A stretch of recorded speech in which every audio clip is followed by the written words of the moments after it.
This report is from today's CNBC Daily Open, our international markets newsletter.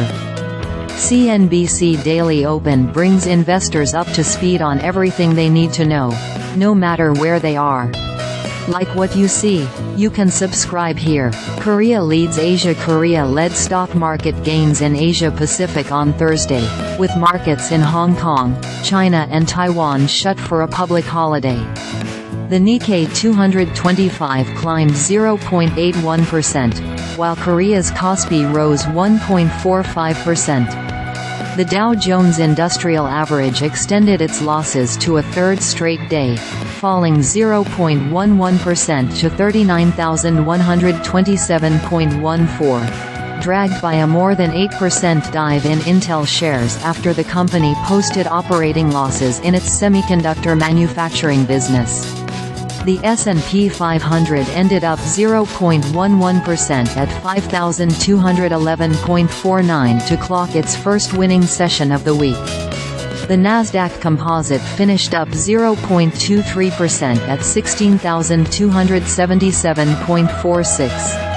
More evidence, please. Federal Reserve Chairman Jerome Powell said Wednesday policymakers will take more time to assess the state of inflation, suggesting the timing of any potential interest rate cuts remains uncertain. Hedge fund managers Steve Cohen and David Einhorn said it would be difficult for the Fed to get inflation down to its 2% goal. In fact, Einhorn's loading up on gold positions in anticipation of a pickup in inflation. Tech layoffs. Amazon's cloud computing division said Wednesday it's cutting hundreds of jobs in its physical stores, technology and sales and marketing units. Sales growth in the division has declined in recent quarters as companies trim their cloud computing expenditure.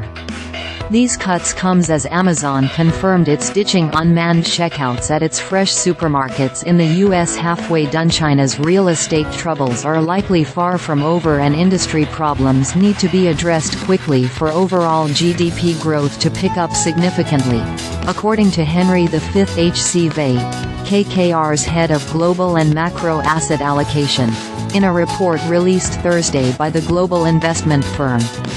Yellen in China. U.S. Treasury Secretary Janet Yellen is scheduled to arrive in China on Thursday for 4 full days of meetings with Chinese officials in her second trip to the country since the summer. U.S. Secretary of State Antony Blinken is also due to visit China again later this year. Autos winners. A Tesla short seller named 2 auto stocks that he believes have the potential to deliver 100% upside for investors. So in the end, Disney won the fight with activist investors. After blowing a reported $40 million battling Nelson Peltz-led Trian Partners and former Marvel CEO Ike Perlmutter, Disney's shareholders elected the company's full board at the media conglomerate's annual shareholders meeting Wednesday. It wasn't all that close. Peltz lost out on his bids to oust director Maria Elena Lagomasino by a fairly large margin.